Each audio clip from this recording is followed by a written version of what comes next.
Word of a new tactic from al-Qaeda, the terror group now turning to the use of female homicide bombers, maybe even pregnant women. Intelligence officials are saying that al-Qaeda hopes to take advantage of social sensitivities that might hinder the detection of these bombers. How concerned do we need to be? How many other ideas do they have? What threat level should our country be at? Peter King is a Republican congressman from New York, ranking member of the House Homeland Security Committee, and he's joining us now. Congressman King, thanks for being with us and making time for us today.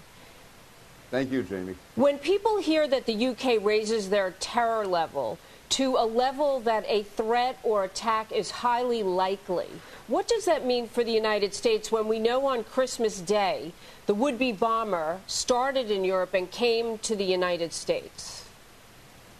Jamie, I think that the British have raised their threat level primarily for reasons that are within Britain. The fact they have a conference coming up in Afghanistan, which has aroused a lot of anger in the Islamic terrorist community. But the reality is whatever affects Britain also affects us.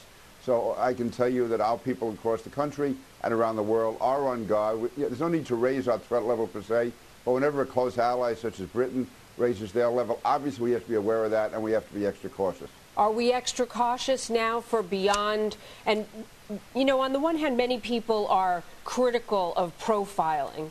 But now you hear that there could be people that don't look like a typical bomber, a pregnant woman, someone with a Western passport. Are we alert to all kinds of people that might be planning something against the United States?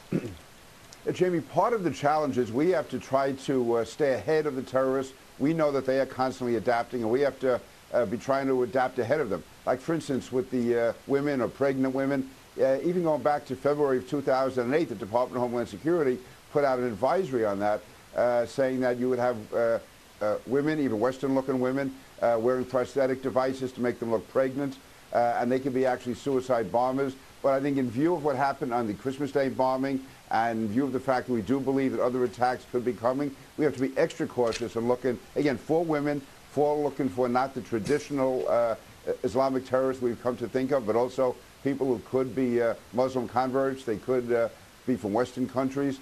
So we have to do everything we were doing up till now, but we also have to expand and adapt. Do we have intelligence that al-Qaeda is expanding their recruiting effort to women, and do we know that women are training in places like Yemen? Well, there's no doubt that going back several years that al-Qaeda has been recruiting women, has been training women. We even had that horrible instance in Iraq several years ago when you had women with Down syndrome who were used as suicide bombers. And now we have reason to believe in the last year or so, 2 years, that yes, there has been an increase in recruiting women. And again, this is going to be part of the constantly adapting war that we're in. So we have to be, again, careful, very careful, and we have to be not just looking at, you know, what I consider the usual suspects.